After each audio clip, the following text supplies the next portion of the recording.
எனக்கு அந்த என்கவுண்டர் பற்றி சொல்லும்போது கரெக்டாக லெஃப்ட் ஷோல்டரில் சுடுங்க, அப்போ தான் பேலன்ஸ் தவிர என் கண்ணை பார்ப்பான்.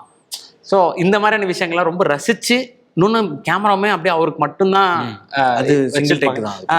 அதை அப்படியே பொறுமையாக ரசித்து, அப்போ அவருக்கு வந்து இவன் இறக்கணுன்றதுல எவ்வளவு ஒரு இது இருக்கும். அதுக்கு முன்னாடியே வந்து இதுக்கு முன்னாடி இந்த இடத்துலலாம் வந்து இப்போதான்டா இந்த இடத்துக்கு வந்திருக்கேன் அப்படின்றதோட வெறி வந்து அந்த இடத்துல கன்வே ஆகும். ஸோ அந்த சீனை எடுத்ததை பற்றி மட்டும் பேசலாம்.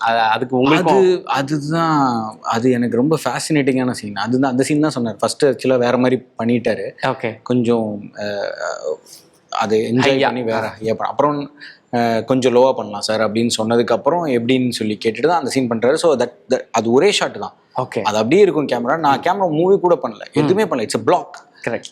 அப்போது ஒரு பிளாக் வைக்கும் போது தான் அந்த நடிகரோட கான்ஃபிடென்ஸ் வந்து அவர் எந்த அளவுக்கு கான்ஃபிடென்ட்டாக அந்த சீன் அணுகிறாருங்கிறது தெரியும். விச் இஸ் ரியலி டஃப்ல. நாட் ஈவன் ஒரு சார்ஜின் கூட இல்லை. கரெக்ட். யூஸ்வலி அந்த ஷாட் என்ன, அது ஒரு சார்ஜின் ஷாட் தான். வச்சாலே அது நமக்கு மூவாய் கிட்ட வருமா அவர் சொல்லி முடிச்சாருன்னா அதில் ஒரு கிக் இருக்கணும். But that is a block. அவர் இருக்கிறதுல நீங்கள் என்னோட ஐடியா என்னன்னா, ஒரு ஆள் இங்கேருந்து பேசுகிறான்னா அவன் இங்கேருந்து பார்க்குற ஃபீலை அந்த ஷாட் கொடுக்கணுன்றதான் idea. That is more haunting. Okay.